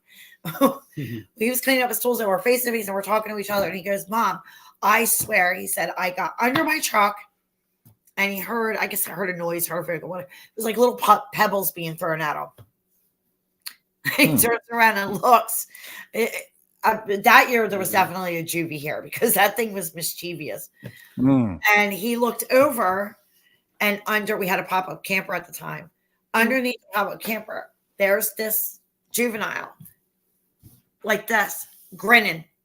Carl said, all I saw was teeth. Like it was smiling at me. I was like, that kid, he threw tools, jumped in the truck, called me. You got to come out here and get me. I'm not getting out of this truck. People won't leave me alone. He's like, why do you play around with things like this? Perfect. So yeah, 3 times my 34-year-old son, I've had to go get him out in the driveway. So I said, I don't hear anything. I don't see anything. We're standing there talking. As we're standing there, pebbles start being thrown. And he looks at me and he goes, oh, so what, pebbles? All right, get yourself together. Let's go. I got work in the morning. Wow. Like years ago, and I'm talking years ago, my mother, before she passed away. Now, my mother, she had a lot of mental illness. And now I'm like, Mommy, please forgive me. She would tell us these things, that she would see things at the window or she would hear things outside. And we're just like, oh, okay. Like, okay, Mom. And now I'm like, Mom, I'm so sorry. Wow. She really did. Right. He just dismissed it. And my son, he had just gotten his license. He came to see my parents. And I guess then he had been out for the night or whatever and decided to come here and spend the night rather than driving all the way where we lived. Yeah. And he pulled in and he come in freaking out. And he said to my mom, this thing just spider crawled. He said, but it was huge. He said, like 7 foot, but it was out like this. He said, and it shot across the yard, grunting like a pig. Oh, wow. Oh my gosh. He's telling us the story. We're like, how much did you have to drink? He's like, I wasn't drinking. So this was years before I even thought about Bigfoot. And so we all joked in the house. It was man, bear, pig. That's all we would say. Watch out for man, bear, pig. Yeah. I had my first sighting. I was dumbfounded. We're in New Jersey. That the subject of Bigfoot isn't discussed as much as it is in other states. Here, everything's Jersey Devil. Whatever it is, it's Jersey Devil. Yeah. So we both thought it was, a movie, an urban legend. We had no idea it was even being discussed as a living, breathing being. Right. So when I had my sighting and I told him, he looked at me like I lost my mind. He said, "Oh, that was probably the lighting." And I'm like, "I'm telling you what I saw." And then shortly after, he had his. So yeah, it's a shock to the system. So I said to my son, all these years we made fun of you. I found out that these things will get like this and run like spider crawling. Mm-hmm. And make this sound. And Carl, my son said, I told you what I saw. And I said, well, it's not man, bear, pig, if it makes you feel any better. But that was the running joke for years in this house. Watch out for man, bear, pig. Yeah. Now that's interesting because I never witnessed the spider crawl, but I've heard it mentioned or brought up on several occasions from eyewitnesses and and watching other documentaries and stuff. I was like, yeah. I've never seen it. If I see it, I might pass out. I'm pretty sure maybe. That's me. Mm-hmm. Yeah. Yeah. Because this kid came in and he couldn't even talk. He's like, I don't know what that was. So, of course, we're all telling him, like, are you sure it wasn't a fox? He goes, "This is a fox 6 foot long, Mom." He said it was all black and it was like making this like pig-like grunty, growly sound. Okay. So now my family's like, all those years we made fun of each other. And here we are. Now we just tell them that don't be out there all night. Come in. Yeah. You won't have to. I'm just leaving you out there. I'm not coming to get you. He has slept out there because I didn't wake up to answer my phone. He wouldn't get out of the truck. He didn't come in the morning. And we used to research for the girl who would sleep in a chair out in my yard, like wide open. So he's in his truck locked, watching her sleep in a chair with no covering. And I'm like, aren't you embarrassed that you're in a locked truck and our female friend is sleeping out? It doesn't faze her at all. She's sitting by the fire. He didn't care. He's like, she can sit out there. I'm staying in a locked truck. Absolutely. So what are you going to do? Right. So my closest was probably 10 feet, and we went and got new LED red headlamps. Yeah. So the first night we had those and we went out. Now the farm is overgrown, so we cut in trails for the dogs. So we have like a dog park cut into the woods. It's all thistle, briar, but I cut all the trails in there so we could take the dogs out. So we get the new red headlights and we go out the first or second night we had them. Yeah. And we were walking. So we have 3 dogs. So she had the 2 girls and I had the Pitty in the front. So when we came around the one bend, when I turned the corner, I got the red light on him. He was looking at me. I was looking at him. We were 10 feet from each other. And it was like all of a sudden you saw the light bulb go off. Like he said, oh my God. Oh, they can see me. He can see me. And with that, he just did a shoulder roll, turned, and was gone. Yeah. But we stood face to face for probably 30 seconds just looking at each other before he actually rolled his shoulder and then just went off. Wow. So we come around a bend, and we come around that bend, there's another trail that meets it. And a little bit goes like into the woods this way. And then, the trail that leads back to the house. And we come around that bend and he stopped. Now I'm behind him and I'm shorter than he is. And I'm like, what are you stopping for? And he's doing one of these to me, like, I wanted to see how long he would stand there. And I'm like, what's happening? What's going on? What? He's like, come here. He goes, we got one right here. And I said, what? He says, there's one standing right here. So I get up and at first I don't see it. Like I said, he's taller than me. So he's like, get in front. The dogs wouldn't move. They were just dead stop. And then I see him. What the funniest thing is he's trying to hide behind a tree. No, it was that little bush. Was it you that posted earlier that said, I'm a Bigfoot? It was the bear behind the little tree. Oh, yeah. That's kind of what it was like. It was this little tiny tree and he's standing behind it like, I'm blending in here. You can't see me. Well, he had his red headlamp. So we both stopped and we're just staring at it like, what what are you going to do? And he's looking at us like, what are you two doing? Almost tell, as odd as this sound, you could almost tell by the look on his face, like, oh, I think they see me. I better get in the woods. And he just did this head and like he was all head and shoulder connected all in one time and did this roll. And the funniest thing was, even then, he only went, what, 15, 20 feet back? Just enough to be out of eyesight. And he got down on the ground, but we could still see him. So I don't think at first they realized with the red headlamps, we could see him. Right. I don't know if he thought we were one of them with the red. I don't know what he thought. He couldn't see the red. Yeah. I'm not sure exactly, but it definitely caught him off guard. Yeah. It was the only time that ever happened. It was like a one and done with that. But yeah, it was weird. You knew that he almost was kind of like, wait a minute. Why are they staring at me? Can they see me? Yeah. Kind of got this like, oh, they see me. I better duck. And it never happened again after that. That's amazing. So, I need new tricks in my bag. Yeah, you can only trick them once. That's it. If you're lucky. Now we did just get the new thermal, so I haven't got that out yet. We have to get out, but weather has not been agreeable for that fun yet. What kind of thermal did you get? We got a FLIR 1, so it'll go. Okay. But the problem is the phone that I have is not. It works, but it doesn't have all the options on there, so I'm going to have to upgrade. We need new phones. Our phones are old. Yeah, they're 2 years old, so that means they're old now. Yeah. Oh, okay. It actually won't let us it won't let me load the new FLIR app.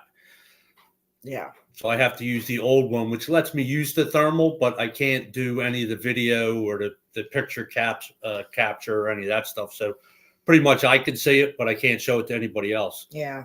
Oh, yeah. The life of a Bigfooter, right? Yeah, I used to own the FLIR 1 several years ago. They make it for the Android or the iPhone. Right. Yeah, we have Androids. Yeah. It was a great device. I really did like it. Then I upgraded. Then I had the TK Scout FLIR, the handheld binocular, which worked great. You could see up to 100 yards with that. But recently, my newest device, it's called the X Infrared Thermal. It's it's called the T2 Pro. I've only played around with it. Me and Julie played around very briefly with it, just outside. But I didn't stay out there too long. It was very cold, and But I was playing around, viewing the neighborhood, and I showed her the video clip. I said, "Look at on the video." I showed her the thermal image. You can see the person way up the street over here. Oh wow, that's cool. Yeah, that's cool. Yeah, they were lit up good. So yeah, they were really lit up. So I wish we had one at Gallitzin. And then yeah, I know, that would have been awesome. Yeah. That's kind of what he was doing. Yeah, like, you can't see me behind this little tree.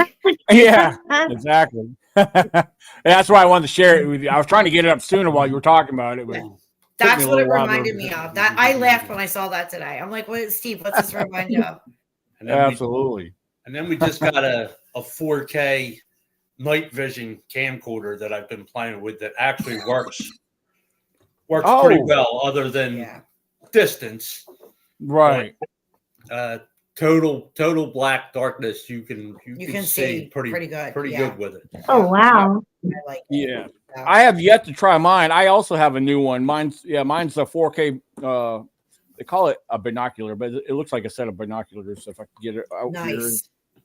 Yeah, we're trying to add some equipment to our arsenal for evidence.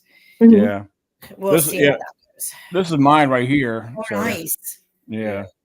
That's like military grade there. Well, what's nice about this, you don't have to put it up your eyes. You can hold it away from your eyes and view everything. Yeah. Yeah, that's I have one similar to that. That's the only problem is you're night blind after you use it. Yeah, you're completely blind after you try to use it. It does work but this is I have yet to really experiment with this one. I haven't played around with it too much, but yeah. But the other the thermal I was telling you about, which is nice, it comes in a nice case. Nice. It's called the X Infrared. which is it's all thermal. Let's see if I could pull out a part of it. When you get this one here, of course you got to use your phone. Of course, they make it just like the FLIR one. It makes it for Android or iPhone, so you got to make sure if you're getting it for your phone, you got to make sure you're getting it for the right device. Right. Yeah. So yeah, it comes with a little handheld. You put this is the device. Nice. It's all metal. It's not cheap plastic. Yeah. So you got to adjust it to get your phone in there. I actually And looked at one It's like my drone mount. Yeah. Right. And then inside this little tiny mini pouch is the actual main. This is the main device itself. Yeah. Let's see if I can hold it up to the Look at camera. that. Yeah, it plugs in. Wow. It comes with a wire. You plug that in, and it goes into your phone. You got to download the app, just like the FLIR one. Yeah. But Oh, nice. Yeah. It's I was cool. looking at the handheld one. Yeah. But yeah, it's called the. I'm trying to get it though. There it goes. X infrared. Oh yeah. Yeah. Nice. Yep. Yeah, they're definitely nice to have. I like to have them because you know what, animals are also out there with you at night. Yeah. Oh yeah, for sure. One like I said, with a bobcat in the Yeah, middle of the night. yeah, Now yeah. she's I'm got to have not. thermal. It wasn't a bobcat. It was a mountain lion. Mountain lion. It All was a right. mountain lion. One running with a mountain lion. Yeah, that I was like, yeah, we ain't in New Jersey anymore, are we? I forget that often. Like, we're not in New Jersey anymore. There's a lot of things out here. yeah. No, but I think my next He wanted weirdest nothing to do with us. He just wanted was that. probably with you. That was a crazy night. One I won't forever forget. And where you talking about the mountain lion? What mountain lion sighting? No, talking to Julie. Oh, My yes. next. That was Oh, a wait, crazy- when we were, you mean when we were at Glitzen? yes. Yeah, I know. That was amazing. That was amazing. Yeah. Yeah. Especially Julie, when yeah, they she keeps congregated talking about it. Yeah. Yeah. and then ran off. Well, they just jetted up, and like Steve and Eric was with us. You guys saw him actually run up the hill. Yeah. I was just amazed at like the flash that was in front of us, and then it just took off. Yep. So, and I mean, you're looking at it, but you can't believe what you're seeing. But it's actually happening, and it's just. It was definitely sent to distract us from where the rest of them went. I think so too. That's what I think, because that one came right through your camp, right in the back of my tent. Yeah. I think the reason it looked like it was blinking, I think it was like looking and running and looking and running. Yep. Yeah, we're glad you're here now, so you could get the 2 a.m. wake up call. Hey, I'm up at 2 a.m. I'm night shift, so yeah. That was weird. That was really weird, and it was funny too because we were in such a large group of people. See, that's what I thought was interesting too. And it was the night after I had them come into my camp because you guys came down. Thank goodness. Yeah. and so that was the night after they came into my camp. Yeah. Yeah. There was 2 nights in a row. One, they were kind of nice, or they weren't so nice. And then the next night, Saturday night, they seemed more peaceful, but they seemed really interactive or playful. Yeah. They really did like a bunch of the teenagers. Yes. They acted like a bunch of teens that were going to mess around. Yeah, because that first night they weren't.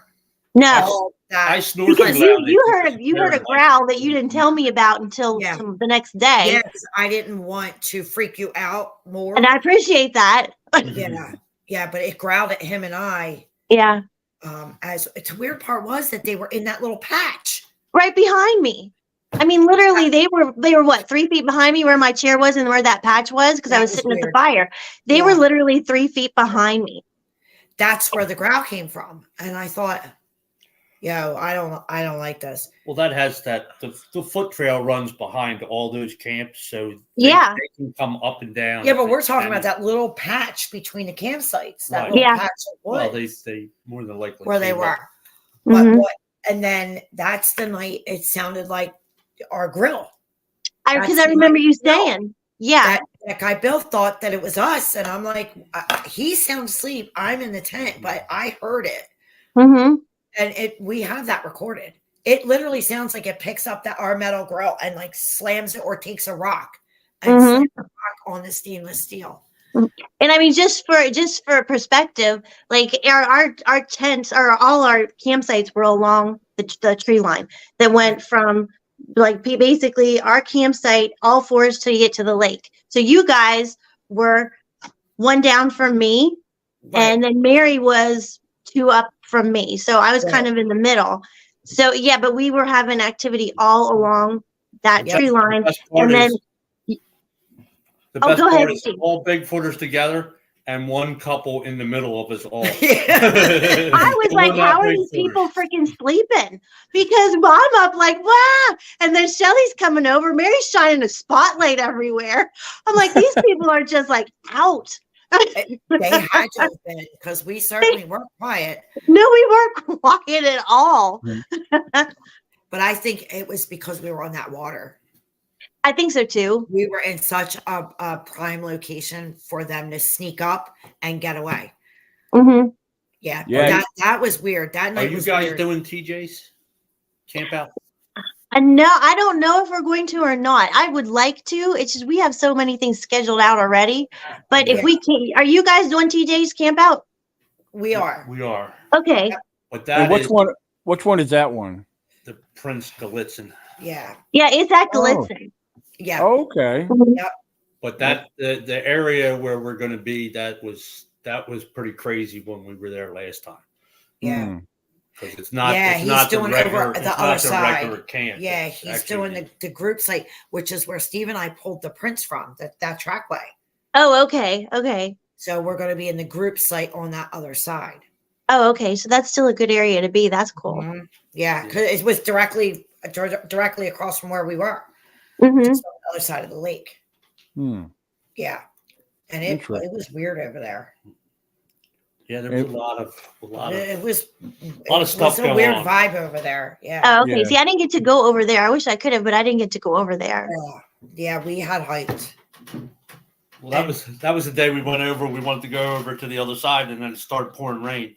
Mm-hmm. So we came back, but it wasn't raining at camp. Yeah, it was lightning, thunder, lightning, and raining. The minute we got on the other side, crazy. We drove to get changed because we were sick. We pulled into camp, and the sun was shining on the other side. No, we had to move it down on the tent. That sounds good. Yeah, you're right. You're right. Yeah, that was weird. So it was like sunny on one side of the lake and pouring and thundering on the other side. So we came back, we're like, didn't you guys get any rain? Because we came back to put the windows up in the tent. Mm-hmm.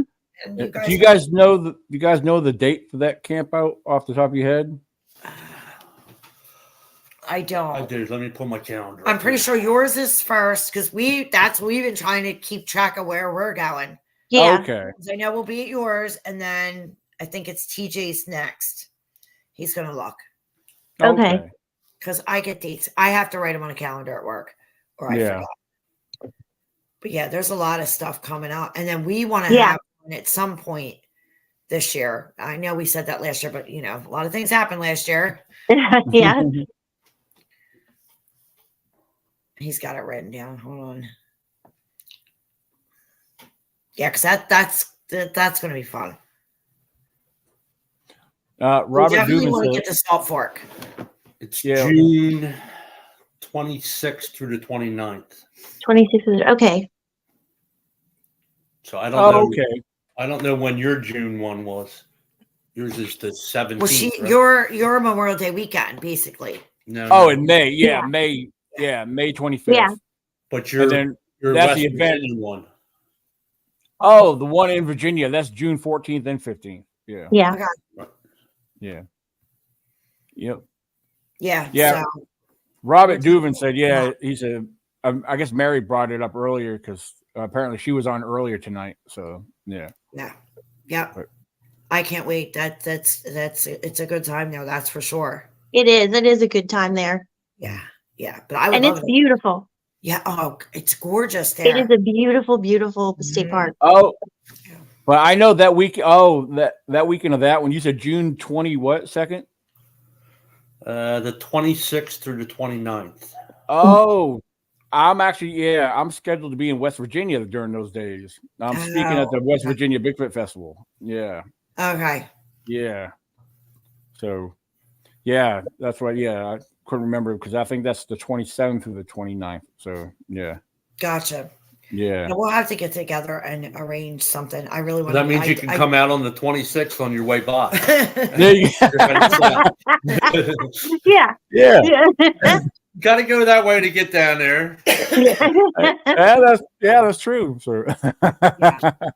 We'll have to get together for Salt Fork, though. That's definitely that. Yeah, that's a must. I think we really need to do that. I would love it. I said we really need somebody to donate us a helicopter for these trips, so we can just Well, I got a drone. We could look, you know. Yeah, right. Yeah, we have one too. We could always call Diane and balloon in there. Oh yeah, that's right. She does balloons. That's right. Maybe she can balloon us in. Yeah. That would be interesting, right? I'd love that. I would. I'll sit down. I don't want to look. As long as I'm sitting down, I'm okay. Right. I love to fly, but the thought of being in a basket, something about that freaks me out. Not for me. No. No. But no, that would be fun if we all got together and went to Salt Fork, because that place is just that's just insane there. It really is. And a lot of people are like, oh well, you know, there's probably a lot of hoaxing that goes on. But you know, I feel this way. We've all done this long enough to know. Yeah. I think we would know. You know, that's the thing about my camp. When I host group campouts and stuff, I don't announce publicly, hey, we're going to be in this spot, you know. Right. Whoever signed up is going to find out the look at the location and everything. I don't, you know. Right. Yep. So, yep. That's how a lot of organizations do it. You don't find out until the week you're going. Right. And even then, they'll tell you what campground, but they don't tell you where you're going until you're actually there. Yeah. They'll tell you how to get to the site. So, yeah, because that weeds that out. You know, we've done both ways, and it's like I always like to report after we've left. Yeah. So, I try not to give anything away up front, but some groups, they just. But we're all hikers anyway, so we go off trail out in it. Do you know what it would take for a hoaxer to try to figure out the odds of that? Like, I'm going to put on a suit and be in the woods at 3:00 in the morning and just hope that in acres and acres and acres of forest, I happen to be in the right spot. These people are out there for a night. Exactly. Oh, right. Because, I mean, when you're out hiking off trail, you're like, okay, let's go here. Oh, I see this. Let's go over here. I mean, it's still kind of random, but. Right. And that's what I tried to explain when people were like, well, what about hoaxers? I said, do you have any idea? That's commitment. It you is. have to put on a suit and get all this ready and go out there night after night after night in the middle of the night with the hopes a Bigfooter is out there. And we're off trail. Like, we're climbing and crapping, going through this. Yeah, you got to go 4 miles through the mud to find it. Yeah, who's going to do that and sit out there in the middle of the night in a suit waiting to hoax you? Just waiting for someone. Yeah. What are the chances? We've gone on many of these where we come out looking like we just finished a mud run. That's the truth. You come back to camp and they're looking at you like, "What? Where were you guys?" Yeah. Go to where, you know, this is where it was. Yeah, we actually went in the woods. We didn't stay at the campsite like everyone else does. So we decided that wasn't the spot. Yeah. Yeah. It was like last year. Our old partner and we were out by ourselves. And we were in the swamp. We were walking. It was solid. It was fun. I mean, it was swamps. It was like some mud. We had, you know, our muck boots on. And she was walking in front of me. She walked through fine. I took a step and it was like quicksand. Down I went, clear up to here in mud. So I remember reading, like, with quicksand, you lay backwards. Because I thought, how am I getting out of this? So I'm like back and she turns around and I'm up to here in mud. I said, I can't get out. I put my arms and she's like, how did you fall in there? I just walked through there. It was fine. I'm like, I don't know. I got out and now I have to walk through this state park to get to our cars. Like out of the woods and to the car in mud from here down. It was like, what, October? Yeah, soaked. I said, well, that wasn't cool. That was a little weird experience. Oh, yeah. So getting out of here. Yeah. Well, check this out. Look at me, because what you do? Walk out the lake? We tend to get ourselves in some predicaments. We get ourselves in some predicaments. It's always an adventure, as they say. Oh yeah, yeah. Absolutely. But that's why we do it. Yeah. Well, There's once we go, like in that untouched land. yeah, once we go off air here, yeah, we're going to talk about the camping here for a little bit, and but yeah, we're actually running on just about 2 hours. We're about 3 minutes short of those, and which is totally cool. I haven't gone this long in a long time. It's been a great discussion. We talked about a lot of different things. But for those who've been listening, and sorry, Nikki, I know my friend Nikki on Sasquatch Secrets, she just came on late, and but yeah, we're going to come to an end right now. And yeah, you guys don't go nowhere. We'll be back shortly. But for those who tuned in, thank you guys very much. Feel free to share this around. And if you have not done so, feel free to subscribe to this channel. I really appreciate it. And until next time, guys, we're out of here. Get ready for a cryptid good time. The Bigfoot Festival Myth and Legends is coming back to Pennsylvania. Hosted by Daniel Benoit, this event is sure to be full of fun and adventures. Come and meet some of the most interesting speakers around. Ron Howes, John Stasko Jr., Les Odell, Gwendolyn Purcell, Fred Salage, and Jason Kenzie, the film producer of the award-winning Bigfoot documentary series, Searching for Sasquatch. Live music by Tim Smitter. You do not want to miss out on this event.